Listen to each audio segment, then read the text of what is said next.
Welcome back to another episode of the Good Intentions Podcast. It's your girl, Queen Cass. And it's your girl, Giddy Love. And if this is your first time listening to our podcast, be sure to like, comment, and subscribe to our YouTube channel, Good Intentions, and also our IG channel, Good Intentions Pod. Yes, ma'am. So, back to just us two, y'all favorite kind of episode. Theirs are kind of my favorite because I get to get closer. It's very intimate. Yeah. That's right. But so we're gonna change things up, at least for now. We're gonna start doing icebreakers. So, best friend. Yes, Cass. You see, call me that back. So, best friend. Yes, Cass. I hate it here. You don't make this a fun working environment. One last time, and then I'm going to start with the icebreaker. Okay. Best friend. Yes, Cass. All right, whatever. Good enough. What? You see, I'm so thrilled right now. No, I'm just kidding. So, describe my ideal man, okay? So, start off with, like, physical characteristics and then kind of, like, other things. I want to see how correct you are. Okay, so for the icebreaker, we're describing each other's ideal mate, partner. And I'm going to tell you how close and how correct you are. Okay, so I feel like you like medium built, somewhat not too tall. Like, I feel like a little bit taller than you. Let me not judge you from. All right. Don't go past people. Just say what you think, because a lot. All right, just go. I feel like you like them tall. Actually, I feel like you like them tall. Mm-hmm. You want someone who is good at communicating, so a good communicator. You want someone who is financially stable. You want someone who is independent. You want someone who knows your love languages, which are physical touch and actions. What's the... I don't like physical touch. No, quality time. Quality time. Yes, she's attacking me. Yes. I do that. Quality time in active service. You want someone who's educated. That's important to you. No kids, of course. Someone who's going to treat you how you, like a queen, like the queen that you are. Queen Cass. King. Okay. So you did really good, actually. Thank you. I hear it all the time. Yeah. It's only right that I know. I manifest. Amen. I speak my king into existence. Let's see, Kidna. A white Caucasian man. Throw the whole episode away. No, but I think you like darker men. I don't really discriminate, but okay, yeah. Good. Look, so you like your chocolate. I feel like, and I think every girl likes a tall guy. Like, no matter what you end up with, you want a tall guy, right? Yes, very tall. You like a guy who's very athletic and physically fit. That's very important to you and your family. Yes. I don't know what y'all got going on in Naples, but that's one thing for y'all. Y'all like physically guys. Do you want someone with a child? I feel like I would be okay with just, like I said before, a singular child. I said in the previous episode, only one. Right. Okay. No more than one. Mm-hmm. You want someone who's done with their whole phase, who's ready to settle down. Oh, yeah.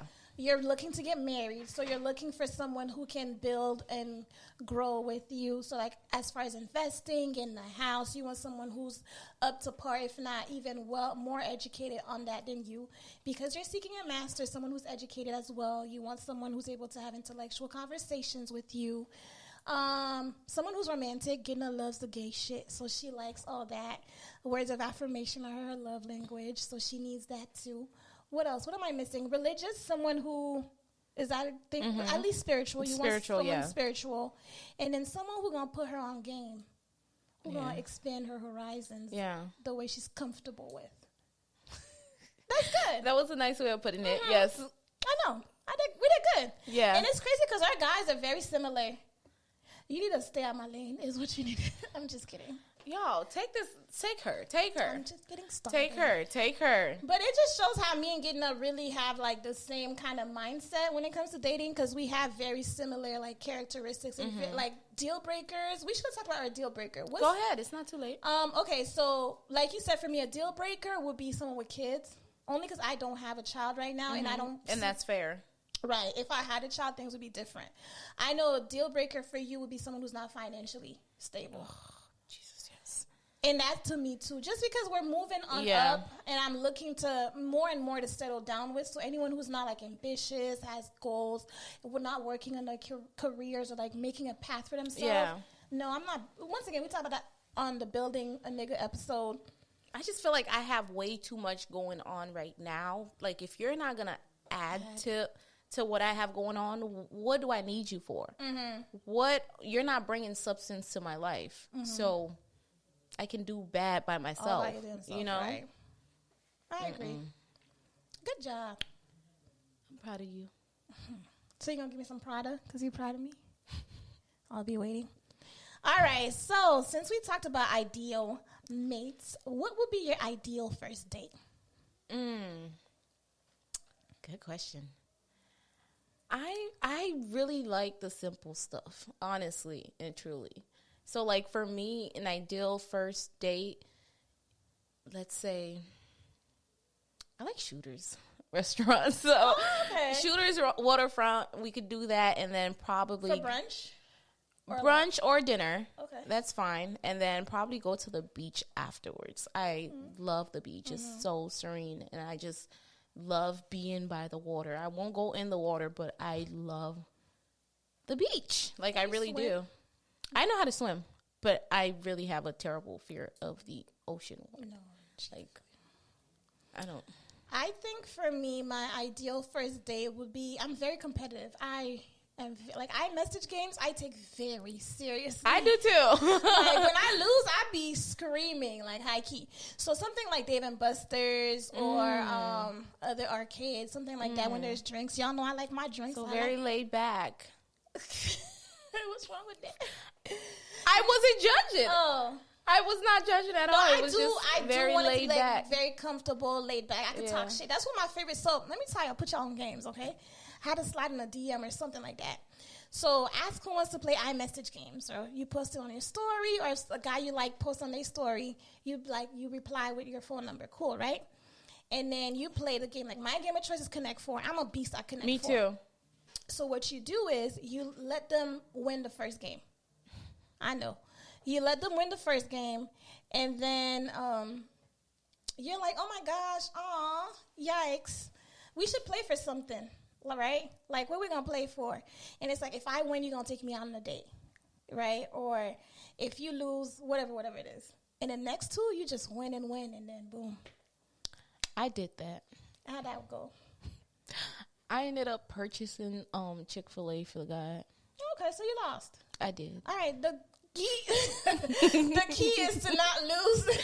Well, he's really good at the game too, and I didn't think that he was good at it. So nah, you the key is to win.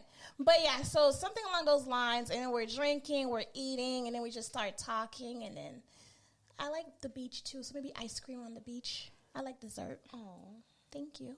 I'm a bee. It's dessert. So. Ooh, I like that. Stop. No. What would make a date bad? Oh, no. What is your worst date experience? Oh, no, not the deep, evil laugh.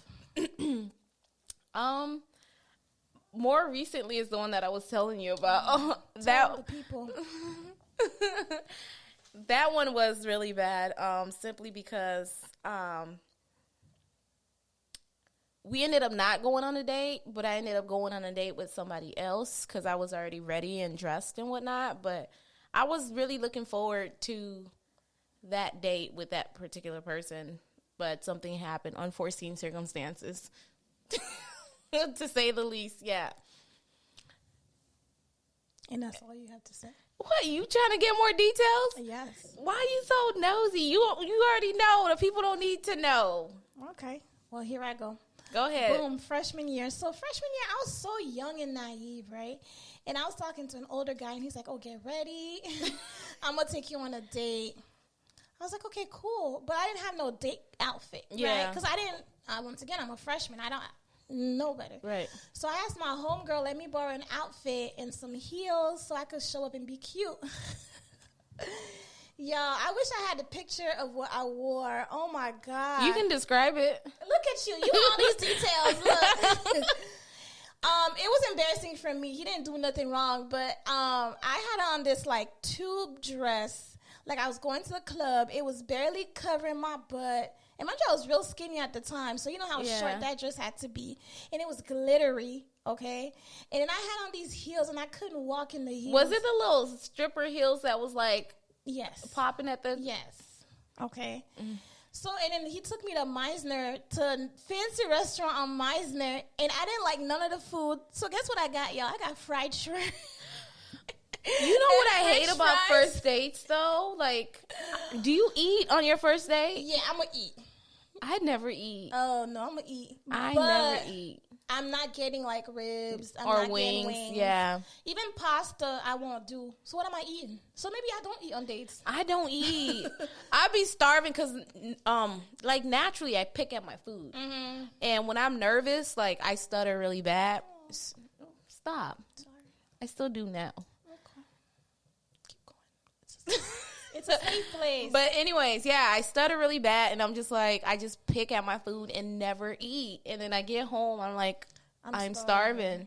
So most of the times I got to stop at like Wendy's or somewhere and get some food because I don't eat when I'm nervous. And then it's like, you still trying to be cute. Right. You're not trying to mess up. That's what I was, yeah. So it's like, I ain't gonna hold you. My first date got to be at Crafty Crab, like crab legs. Let's just get it all out. Let's just do it. You just don't care no more. I don't. This is where I'm at. I'm at a point where I'm going to take my wig off and we're going to enjoy these crab legs together. On a first date. Why not? But I think the next first date I'll have, I really don't like dating. I really am not meant for dating, like that whole, I met you on the app or I met you through a friend, let's meet up. I'd rather be like, we have a friendship, we've been talking, so I'm comfortable with you to the point where I'm comfortable cracking some crab legs in front of you. I like dating people who's already in my circle. Right. Yeah. That's why, I'm not doing anything awkward. I can't. I'm too, but how I meet my nigga, I don't know. God. I don't know. Ask him. Pray for the both of us. A girl, because I don't have no first date on me. So, okay, first date. Who's paying? Oh, he is paying. Okay. I agree.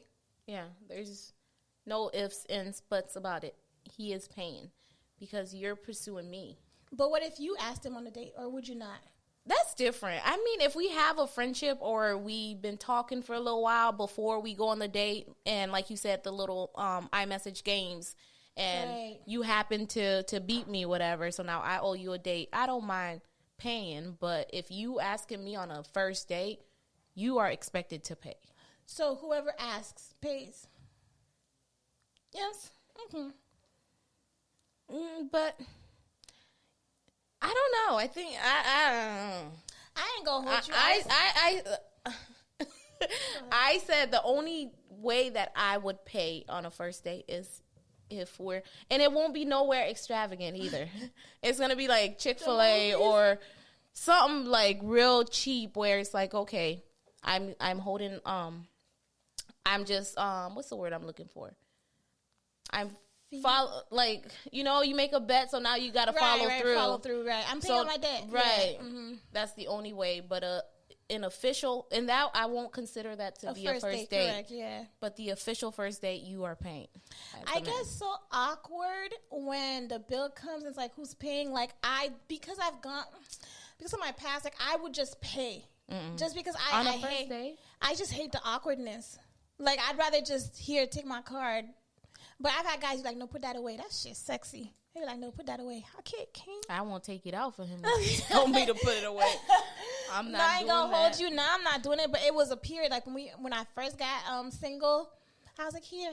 My nigga he was offended. He was like, put that away. I said, okay, there's something else I'm gonna put. But I do have the habit of like taking out my card though. Yeah. Once we're comfortable, if we're in a relationship or we've been talking for a while, I'll take out my card, no problem. But even now, I ain't doing that no more. Yeah, but I realize even with my friends or anything, like, I just take it. Just put on my card. I need to stop. BBMC, block my card. I mean, it really, there has to be a balance. Right. Even like how we do it. Like, when we purchase food, it's like, Cass will pay or I'll pay. But it's not like Cass pays every time or I pay every time. It's just like, oh, okay, well, you purchased the food when we first started recording, and now we're purchasing food again. Right. I'll pay. That's fine. Or you pay for the food, I'll pay for the alcohol. Like, you know, and it's not even like, oh, well, it was that amount of money. Right. Yeah. Or Cassie's going to drink, so I'm not going to get the alcohol because I only drink water. It's not even that serious, you know? You just got to, I agree. And that's how I would want my relationship to be, where it's like we're evenly paying for things, right? Like, I don't feel comfortable with the guy paying for every single thing. Like, no. You have to let him know that you got it at times, too. And I could spoil you, too. I could take you out, too. I definitely would love to do that. But you're right. When it comes to, like, I'm always swiping my card, that's when it becomes an issue. I have a question. So, rent. You move in with your partner. How are y'all splitting the bills? Because that's a big thing on Twitter, on IG. Who's paying the rent? Who's paying this? Who's paying that? I think that's a conversation that needs to be had prior to the move-in. Sure. You know, it shouldn't... Because I feel like that question, even when you see it on IG, is just so, like, Black divided, right? Because some people's like, no, he's the provider. He's supposed to pay for everything. Or it's like, okay, we're in 2020, so now it should be split. I personally don't mind it being split, honestly, because that's a lot on a person. Even now, I'm paying all the bills by myself. You know, I have my apartment, I have a car, I have this, I have that. And it's a lot on me financially. So I wouldn't want to cast that burden on somebody else, especially if I have the funds to assist. You know, if I'm not working and things are hard, then that's different. But if I have the money, it's not going to be like, oh, this money for my hair, this money for my nails, so he's supposed to do this and that. No. I agree. Like, a lot of people are like, oh, if you split bills 50-50, that's your roommate. I'm as long as you're paying your part, you know what I'm saying? And like you said, especially like trying to build with somebody, you're trying to invest in your future. How can you do that if he doesn't have any money? And then you're going to resent him for not being able to spoil you the way that he wants to spoil you, but he's paying for all the rent. He's paying for all those things. Right. Like you said, it's a conversation that needs to be had. It's a conversation. And I feel like that's why you need to block out the outside noise as well. Because I didn't even know that was an issue. I mean, a lot of people, like, I'm very conservative. You guys know that. But for certain things, I'm like, okay, let's be realistic as well. Like, that person, that's really a burden. Correct. Because now they're losing, to be honest. You're the one benefiting. They're paying the rent. What are they getting? Pussy? Like, the clean house? They could have gone and moved to an apartment by themselves. Sometimes they don't even get that. That's true. I'm tired. Because that's the thing. I feel like if a guy were to pay my rent, I feel like I'd have to give him sex every night. You know what I'm saying? Because it's like, what else am I bringing to the table? Right. If I know I pay half that rent, nigga, here, have ramen for dinner. I, too, had a long day at work. But yeah. I mean, yeah, you just got to really have those conversations, those really hard conversations in the beginning. Yeah. Or before you move on to the next step. Would you have, like, a contract with your partner? A contract as in, like a marriage? That's the only contract we're going to have. I meant more so, like, expectations. So, well, first of all, would you move in with a partner before marriage? I think I would. Not. That's fair. I really don't think I would, simply because I have a child. So I definitely want to make sure that whatever relationship that I'm in before we take that step, it's stable, you know, and it's something that's going to last at least like a good amount of time, you know, if not forever, because I have a daughter who is watching me, who is imitating everything that I do in a way. So I have to set examples for her. So the only contract that I would need before we move in is a marriage license. So, yeah. I think I could move in with someone if we're towards the end of our engagement. And, like, we're in the process of closing down in the house. Someone had to move out their apartment or, you know, then I could do that. But I don't think I'm moving in with my boyfriend or anything like that. No. Yeah. No. It makes the roles more complicated. And especially when you have two names on the lease. God forbid something happens. Like, we don't think about that. We are so excited to move in. This is the love of my life, but shit happens. I lived with a significant other before. I hated it. Yeah. What about people who say that, oh, you get to see what they're like before marriage? I mean, sleep over a couple of nights. Yeah. The thing about marriage is, like, no matter how they are, you learn how to work with it. When you're not in a relationship, when you're not married, you're just dating, it's like, I don't like this, I could leave, which is always your prerogative. But when you're married, it's like, okay, I really don't like this, we're going to fix it. Yeah. I don't, I was reading a book, The Defining Decade is one of my favorite books of all time. It talks about the importance of your 20s, and it said about 50% of people who move in together before marriage are actually more unhappy and end up breaking up than their counterparts that don't move in together. So. Why do you think that is? The book said it's lack of conversation about expectations. A lot of people automatically assume, we moved in together, we're going to get married. Some people, hey, I need a roommate. I have a space available. We get along great together. You're my girlfriend. Just come on in. But for the girlfriend, oh, my gosh, we moved on to another step. Next is the marriage. No. And also, you see people's quirks. You see people's weirdness, what they do, how they were raised, how they cook, how they clean. And you don't want to deal with that. I'm telling you, I really hated it because I'm very OCD in particular about my, space. I think before Sky was a lot worse. So now with a toddler, you just got to pick and choose your battles or you go crazy. But, when I lived with my significant other, it was just too much. It was too much because it's like, I don't like people eating in the room. But if you're going to choose to eat in the room, at least take your dish out when you're done. You know, don't leave it there for me to, or I'm not doing your laundry after I worked all week. Now it's the weekend. I don't want to wash your clothes, It was just a lot of things that I personally didn't like. And honestly, we didn't have that conversation before we moved in. It was just like, okay, now we're in this situation where it's like, okay, let's figure out what we're going to do and make the best of it. And then not really talk about a lot of the important things, and then moved in. I hated it. I hated it because I love my space. Your space, yeah. You already know, even people coming to my house unannounced bothers me. Yeah, as it should. I love my space. I have to mentally prepare myself for your presence. That's just how I am. So seeing the person every day drove me crazy. I don't. Crazy. Because that's the nice thing about relationships. You get to enjoy your day. You get to call the person at your leisure when you're settled, and now you can have a conversation. But when you live with them, it's like everywhere you turn, they're there. And then you start picking little things, too. It's like, all right, well, you move my cup from here to there. And I notice stuff like that.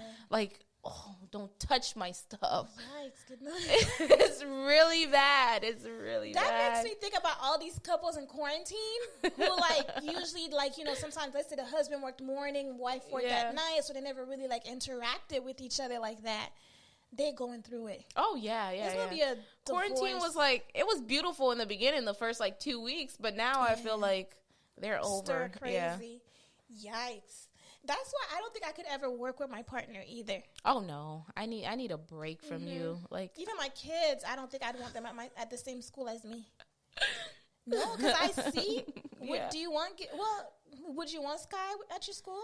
I mean, I wouldn't mind that as long as she understands. Okay, mommy's at work, and don't really. You can say hi, you can stop by, but just don't abuse your privileges of knowing that I work here. So now you're gonna try to skip out of class so you can see me, or overdo it. Yeah, the things I noticed with the teachers that worked at the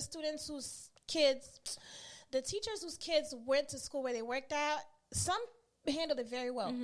I had one teacher tell me he doesn't handle anything when it comes to the kids' school. The wife goes to all the meetings. She does all of that. That's good. Yeah, and I was like, that's a great idea. Yeah. That way he's not involved. He can still keep the ties with the teachers. They're cordial. Oh, that wasn't me. That was my wife. You know what I'm saying? Yeah. But some of them, it would get spicy, between each other. Well, your son said this. I respect her as a coworker, but as a parent, I'd be like, oop. Yeah, those are and things it gets ugly. You have to be mindful of. And, the situation you're putting your kids in, too. I'm good off that. And kids are smart. They're manipulative. So they're going to know. Well, but I'm telling kids are so smart. They know what button to push. Yep. Well, my son always says this. Why are you trusting? It's like you're going to believe your son over an adult, but at the same time, why are you believing a child over... It's messy. Yeah. I've seen it, and the drama, which I love it, but it's not for me. That's y'all business, but it's messy. So, Cass, I have a question. So we're both on like a pursuit to find this ideal guy. My or king. What? Okay, your king or queen. My king. So what to you, because I feel like a lot of people get these terms mixed up. What is the difference between like a gold digger and a gold? G-O. I got to spell it. Okay, I'm not American, guys. Gold digger and a gold digger. What a very great question. I'm just kidding. A gold digger has a negative connotation, which I'm now starting to, I'm not saying I agree, but I get the standpoint of a gold digger. Doing things, doing services, or being a company for money. When you think about it, you go to work and you do things for money. But there's always a negative stereotype for women having sex or doing anything with their bodies for money is a negative. But now we're seeing with all the sex movements, all the women liberation movements, all these sex workers, OnlyFans, slut walk, we're seeing a lot more positivity. A gold digger is someone who's very intentional and focused on what they want from their partner, I would almost say. So the partner doesn't necessarily have to have money, but they have ambition and they have goals that they're working towards to be a person of affluency. That's the word? It is now. Affluence.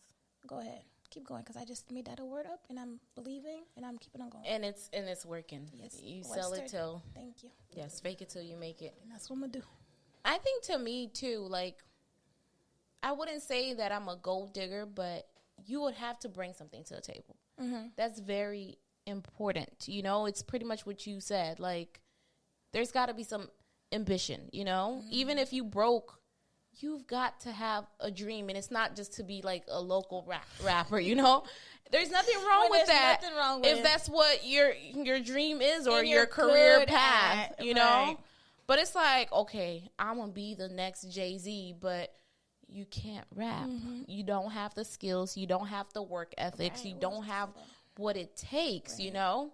So how can I feed into that, believe in you, you know, and help you obtain whatever it is that you're trying to do when you just can't. It's not for you, you know? But if you ain't got no ambition, you ain't got no dough, no nothing, what am I going to do with you? You got to go get built and then come to me. No, honestly. I mean, it makes sense. It makes sense. I don't know. Only because I'm at a different stage in my life now. I have more that I bring to the table, and I had to be aware of that. So now I find myself like having crush or even having feelings for people, and it's like it's authentic, it's genuine, but I see what a relationship would be. I see the frustration. I see me being unhappy, and I had to take that into accountability. So yeah, you can have feelings for somebody, but that does not mean that they're a good relationship. That's that, yeah. Just make sure you check yourself. And once again, that comes with being very aware of yourself. Because it's nice to be in a relationship, and it's nice when you have someone you're compatible with, but y'all going to be arguing. You're going to be miserable. And he's been like that. He been not having that work ethic. And compatibility, unfortunately, doesn't pay the bills. No, ma'am. No. You know? And we're past that stage, too, in our life. We're past that lovey-dovey. We can't do that anymore. You have a child. I'm doing bigger and bigger things now as well. We can't do the puppy love. We can't do this is cute, let's just kick it. I can't do it anymore. I think I read this somewhere the other day. I think we just, everybody that we talk to, you has know. To be the one. Is the one. So we make up so many scenarios in our heads, and it's like, it's day one of talking. You just met this dude. And that's something I'm working really hard on, because I do that. It's like, oh my gosh, I see the potential. Especially when you really like somebody. Like, and there's a lot that you can put up with. There's a lot that you can deal with, but that doesn't mean you have to. And I think a lot of times we get in these relationships and it's like, okay, I could work with that. I could deal with that. You shouldn't have to do that. I don't have time to do all that anymore, because I think I'm at a phase in my life where I know what I bring to the table. And I keep saying that, but I know what I bring to the table. My grind is right. You know, it's like no other right now. Like, looking at me now and me like 2, 3, even 4 years ago, I'm not the same person. Yeah. Like, and one thing I realized, and I told you this, I realized, like, not to sound no cocky or anything like that, but I make anything better. Like, generally, like friendships, anything like that, I can make it better. So you get the benefit of me supporting your goals, of me putting you on, and me doing all these different things for you. What are you bringing to me? And sex is great, but that's not enough anymore. Especially when you could do friends with benefits. When you could, there's so many other options, alternatives. Yeah. I would rather do a friends with benefits. I would rather do something else than be in a relationship with. Because being in a relationship is so draining when you're not in one that's equally yoked. It's so draining, and you get so resentful and miserable. Oh. And I'm telling y'all, I work too hard to get out of that space. Anything that's similar that makes me feel any type of any trigger, I promise, like, we're cool, we could kick it, but you made me feel a way that I've worked so hard not to feel, that I will never look at you as a potential mate. Even if it was unintentional, like if you were late for something and you didn't tell me, that's a big no-no for me. If you don't communicate about your lateness, where you're going, just because I've had past trauma with that. So even if you do that, I'll tell you it's not a big deal. It's okay. But in my mind, I've already put you where you are. You're not going to be my mate because you don't respect me, is what it comes down to. Yeah. Respect is very big. I don't know. That's why I can't really revisit any of my past relationships. Like, I've outgrown all those people, all those situations. And it's like, not to say that I'm better than anybody, but where I'm at currently, none of them got anything to add to what I have going on. You don't. I'm it's sorry. Time to stop selling ourselves short too. You're great. Your greatness. You're getting better. You need to find someone who's at least on your level, if not better than you, to put you on. Why do you have to be the? And I realized, like, I would. You see the gem I was about to? Woohoo! Yes, continue. Go ahead. I would realize, like, it was almost like a thrill for me, or like a narcissistic thing, when their parents would ask, "What do you do? What are you doing with school?" I have my master's, and the parents would be like, "Oh, da, da, da, da." That's not impressive. It's not. I want to go in a room where it's like, I have my master's. Oh, okay, I have my doctorate. Oh shit, now I got to do better. Yeah. I think what you saying that brought up a good point for me, because in every relationship I've been in, I've been the one supporting that relationship, carrying that relationship, because it's like, oh, well, this person's in school for this, and then that degree never comes. You know, no shade or anything, but it's like, oh, this person is working towards this. This person's going to be this place, and it doesn't happen. And it's like, I'm not falling in love with potential anymore. No. Because you have to have it. It's hard. And it's hard to want someone's goals more than they want it for themselves. It's hard to work for someone's goal more than they do themselves. And it sucks because I just graduated. 2 years ago, I graduated grad school. So that means I was in school doing my goals and supporting yours. No. Yeah. I can't. No. It's stressful. It's extremely stressful. And it's unnecessary. You don't have to be in a relationship. I'm not doing it. No more. No more.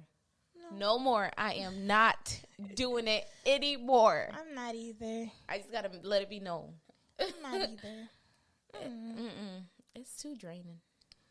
And of course, it's easier said than done. I do find myself like, I'm still kind of newer in this process. Like, sometimes I do find myself fantasizing about certain things. You know, maybe if this, if that, I could make it work. The goal is you could always make it work. But is it worth the effort? When I could make another dream of myself work, for myself work. Yeah, I had a similar conversation with my therapist yesterday, actually. And I told her, like, especially being a single mom, I was like, it was a lot easier when it was the both of us, you know? It was a lot better for her, you know? But relationship, it wasn't the best. Like, he's a great father. I'm not going to take that away from him. But in a relationship where I was at, we weren't compatible at the time, because it was just so many other factors that was like, you know, that made it really difficult for us to really work it out. And I don't think I was in a space where I really wanted to work it out, you know? So I was telling her yesterday, I'm like, yes, it felt really good. It felt really comfortable, you know, but that's not what I want. That, and I told her I'm not going to revisit that because I've outgrown that situation. We can be the best co-parents to Sky, but nothing more, you know? It's just... And that's okay. Yeah.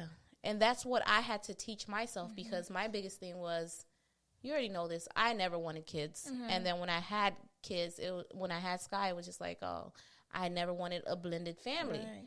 That was really big for me. And even when I made that decision to break up with her father, it was just like, I have to put myself first. That's not what I envisioned for myself or for my life, but that's what it is. And now I got to grind and make the best out of the situation. I'm not going to stay in a situation for the sake of what other people think or for the sake of Sky or whatnot and not be happy. And you want Sky to have a good representation of love. Right. You want her to understand that it's okay to leave something if it's not making you happy. Right. Yeah. Yeah. And it was really hard because like I didn't even have like the support from my family because they're not used to the woman leaving, you know, that's not a choice, but that it's like, they don't have that option. So when I did it, got out, got my own apartment, start moving on my own, it took them a while to actually respect what I did. Now they're like, okay, props, kudos to you. You did it. But at first it was just like, I gotta go against what everybody else thinks or wants for my life, right? And do what I want and what I think is best for myself and my child. So, yeah, I don't know, man. But good job, girl. I'm out here. I'm loving it, man. Like honestly. I wrote down like all the stuff I have going on and all my goals and stuff. You have a lot going on, bruh. Sometimes I'm like, how am I doing all of this? But you can. Hey, I'm doing it, man. And sometimes you really have to take a step back and look about, like, all you've accomplished and where you came from. Because sometimes we're so down on ourselves. Oh, my gosh, I haven't done this. But look at what you came from. Look at what you survived. Like, and it's only up from here. You haven't gone through all these terrible experiences to just stay there. Ain't no way. Right, right. Even with Sky, because, like, I mean, for me, that was the biggest interruption in my life, you know, where it was just like the world, my life stopped. Right. When I found out I was having a child, it was just like, whoa, what the fudge, you know? So I have to train my head, my thoughts to accept the fact that this is my reality. This isn't something that I didn't grow up wanting to be a mom. You know, I didn't have dreams of, I just wanted to be that cool auntie that spoiled everybody else's kids. So now I got to train my head, my thoughts, like, okay, now you're going to be a mom. Now you got to accept that. And it's just like, whoa, I was in a period where I was living my best life. I was traveling. I was doing stuff. Yeah. So it's like, okay, now you got to take a break. While your friends, they're still living their life. They're still traveling. They're still going places for trips that you guys had planned together. You got to get yourself out of that. Then you got to deal with postpartum depression. You got to get yourself out of that hole. And then it's like, but now that I'm on the other side, it's like, with Sky, my life has been so much better.